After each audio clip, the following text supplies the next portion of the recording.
enthusiasts. Welcome to this week's edition of What's It Like to Be a Color Guard Instructor? So it's a color guard instructor Q&A. I posted on my Instagram story several weeks ago, what on earth do you assume or wonder about being a color guard instructor? And I got a huge plethora of responses. So I am going through right now and responding to all of these questions or statements on video so that you can know all of the wonderful answers of what it's like to be a guard instructor. Specifically at Spintronics, but also anywhere, because that's what we do. We teach all over the place. So I'm going to get back to it right now. Katie wants to know, how much money does it cost to get a floor for an indoor guard? That depends on a lot of factors. If you're kind of gonna go like the cheap side, but you want a new digitally printed floor, I think they start at like $1,000. Winter Guard Tarps generally runs a special each year that's like $999 for a printed floor. There's a lot more that you could get into this with this as far as pricing for indoor color guard floors.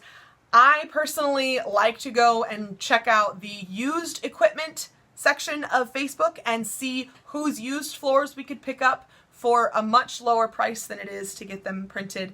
I know upper end you're going to be talking about spending $10,000, $15,000 for a nice digitally printed floor, and it gets up there. So it really depends. If you want one that's not printed, you're going to be looking at a lot cheaper than that. However, then if you want to say you want to paint it or put duct tape down for your designs or something, you're going to end up spending a lot of money. I think for the floor for the Show Me show that we did in 2019, we had that big, huge mural, and then all the pieces came together and became Missouri. Those murals that we did, we spent about $300 to $350 worth of paint to get those painted on there. Plus, it was something like 17 or 18 man hours to get all of that painted. So keep those things in mind whenever you're looking at the price, because those man hours are worth something too, and you don't want to plan on painting a floor and then not have the time to do it either. So Jamie says she assumes that it's a lot of hard work and hard to find a job opening for color guard.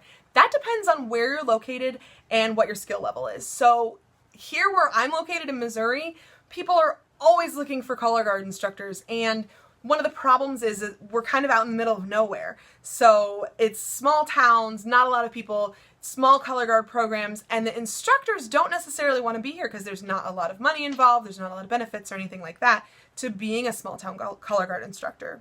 If you were in like a bigger city, I know in Texas they pay really well to be a guard instructor, and it is harder to find a job there because there's so many people who have marched drum corps and marched WGI world-class guards and have taught at these world-class ensembles. So it's going to be harder to find a job. So it just depends on where you are. It depends also on what you're looking for. If you just want a guard that you can teach and, you know, watch them grow up from guard babies and go into the world and spin and perform, cool. Go to a small town, be their guard instructor. That's great. If you're looking to make a lot of money, it's going to be hard to find a position unless you have the skills that you can really outshine your competitors. And when I talk about the skills, I'm not just talking about color guard skills. We're talking job seeking skills. We're talking resume building. We're talking interview skills. We're talking presentation skills. All of those things are super important for color guard instructors. So I have a first year guard instructor says a lot has changed since I was on guard. How can I stay updated? Well, you're in luck. At Spintronics, we post all kinds of things to update people. So if you follow us on Facebook, Instagram, a lot of times I'll post clips from shows, I'll post some videos of different things. I post instructional videos here on the YouTube channel. We post all kinds of stuff. And if you just follow us, we will do our absolute best to keep you updated. WGI is an excellent resource for staying up to date. Watching other guards is so helpful. Honestly, I think I probably get the most out of watching other guards. Participating in color guard forums on Facebook is really helpful. I like to listen to podcasts like the Marching Roundtable. Tim, I listen to your show all the time. That's like how I drive to work every day. All of those things, anywhere you can consume color guard content is a great place to start. And a lot of times just going to shows and watching other teams and seeing what they do, watching other flow marching posts, all these different videos. You can subscribe to them during the drum corps season, during the winter guard season, and they will post every single performance and you get to watch and sort of consume all of that information. So I think that's really helpful. Going to summer camps and clinics that you can, having instructors coming and working with your team. Those are all things that we do at Spintronics. There's also the Color Guard Instructor Academy, which is part of Music for All Summer Symposium. This is not a paid advertisement, by the way. I just genuinely love them, and I think that they do an excellent job at educating color guard instructors. I've been through their process. It was a while ago, but they're just so good at what they do. I've sent students several times now, and they always come back so much better.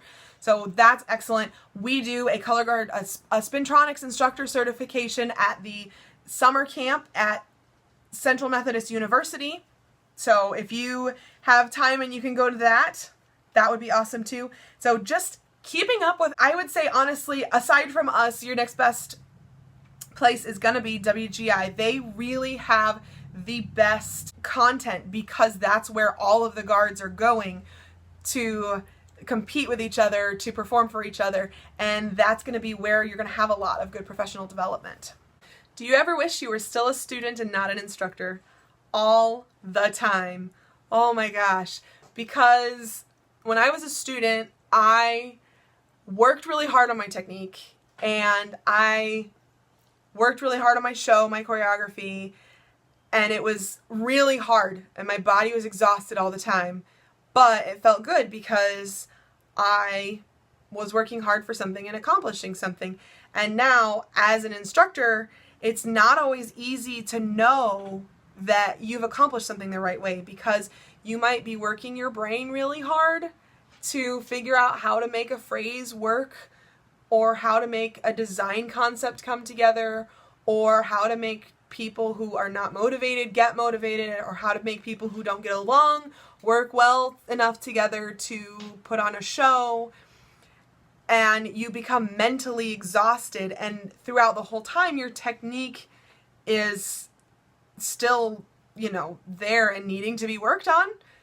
That never stops, and there's a lot more responsibility to being an instructor, I think, and that's where it's exhausting. I would definitely, I don't know that I would say I would never want to be an instructor, because I do really love teaching so much, but I do miss being a student a lot, especially when we do, like, the Missouri show. That was my favorite show we've ever done. That the entire season, I was just like, oh, I wish I could be in this show.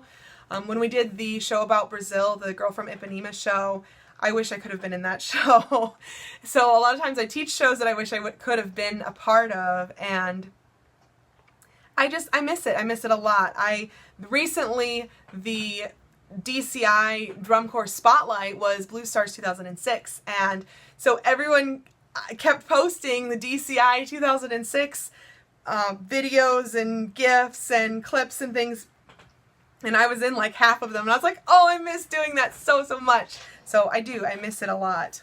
If you are enjoying being an instructor, or you're wanting to be an instructor and you want some more information to consume, head on over to our Patreon account, sign up as either an instructor or a director, and you will get a weekly post all summer long of our just instructional tips on how to teach color guard as a class, and how to utilize curriculum to really fill out your class, assessing students, putting together performances, and just getting your students to go to that next level in color guard. As always, like this video, share it with your team. Color guard is so much more fun when everybody's on the same page.